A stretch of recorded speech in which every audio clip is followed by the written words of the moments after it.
ভোটের আগের দিনে বিপত্তি কেতুগ্রামে ডায়রিয়ায় আক্রান্ত শতাধিক গ্রামবাসী। পুজোর প্রসাদ খেয়ে ডায়রিয়ায় বলি সন্দেহ এলাকাবাসীদের।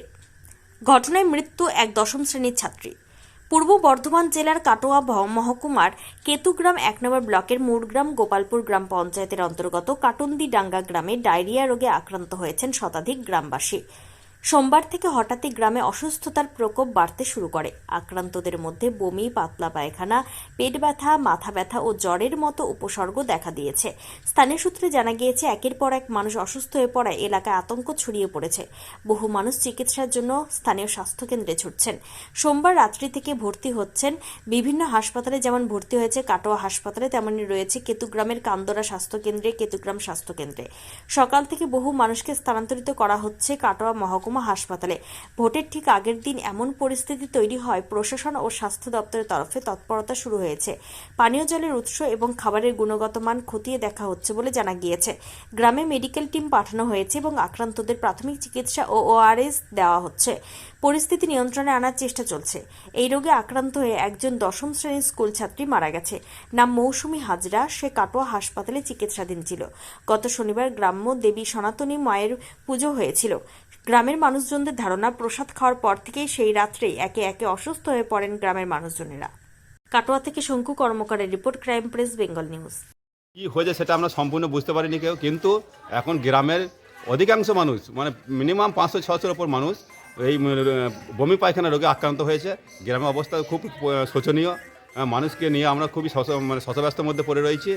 তাই মহামান্য মহকুমা শাসকের কাছে আমাদের অনুরোধ, আমাদের আগামীকাল ভোট, যাতে আপনারা এসে একটা সুস্থ মানুষ হয়, তার জন্য একটা পরিষেবা ব্যবস্থা করুন, তাতে মানুষ ভোট দিতে যেতে পারলেও পারতে পারে। কিন্তু এখন যা পজিশন, এখন মানুষ ভোটের কাজ পর্যন্ত যেতে পারবে বলে মনে হয় না।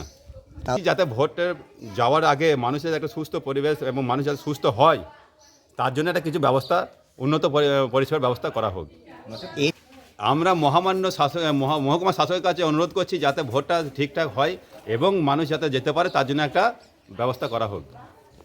হচ্ছে যে সবাই বমি আর পায়খানা, সবাই হাসপাতালে ভর্তি। গোটা গ্রামে 90% মানুষ এখন হাসপাতালে ভর্তি। এমন কোনো পরিবার নেই যে সেই পরিবারে মানুষ হাসপাতালে যায়নি, ভর্তি হয়নি।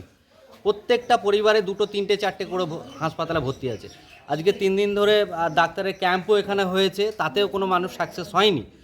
তো এখন মহামান্য মহাশাসকের কাছে আবেদন যে আগামীকাল যে ভোট আছে, সেই ভোটটা পরবর্তীতে করানোর অনুরোধ জানাইছি। কারণ ভোট দিতে যাওয়ার মতো কেউ নেই, কারো পরিস্থিতিই নেই। তো আমরা চাইছি যে সরকারি দপ্তর থেকে এসে সবাই দেখে যাক যে কি হয়েছে, কি অবস্থা। আর গ্রামের পরিস্থিতি খুবই খারাপ, খুবই ভয়ানক অবস্থা।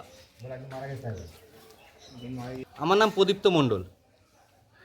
থেকে হয়েছে, আর এখানে 500 অধিক লোক কিন্তু আক্রান্ত হয়ে আছে এবং বেশ কিছু সংখ্যক, মানে মিনিমাম 50-এর আপ পেশেন্ট হসপিটালাইজ হয়ে আছে। এবং এখন যত সময় যাচ্ছে, উন্নতি জায়গা থেকে খারাপের দিকে আসছে বেশি। আর পরিষেবা বলতে আমরা পরশুদিন রাত্রে কিছু মেডিসিন সাপ্লিমেন্ট পেয়েছি এবং ওআরএস সাপ্লিমেন্ট পেয়েছি। গতকাল ডক্টর টিম এসেছিল এবং কিছু তারা মেডিসিন সাপ্লিমেন্ট দিয়েছে, ওআরএস দিয়েছে। এবং আমাদের এখানে গ্রামে 3-4টে অ্যাম্বুলেন্স মজুদ ছিল রাত্রে, এবং হসপিটালে রেফার হয়েছে। সেই হসপিটালের পেশেন্ট, তার মধ্যে আজকে যেটা হয়েছে, ঘটনা ঘটেছে গত রাত, মানে ভোরবেলাতে একজন কিন্তু মারা যায়, বয়স তার 17। আমরা চাইছি এখানে একটা ভালো উন্নত পরিষেবা দিয়ে একটা মেডিকেল টিম বসুক, যাতে আমাদের গ্রামের মানুষগুলো বাঁচতে পারে এবং যেটা মানে যে ওষুধ দ্বারাতে মানুষ সুস্থ হবে, তার একটা পরিষেবা দিন। কারণ এখনো পর্যন্ত কেউ জানতে পারেনি কি থেকে হচ্ছে কি না। প্রসেনজিৎ ব্যানার্জি, কাটুনডাঙ্গা।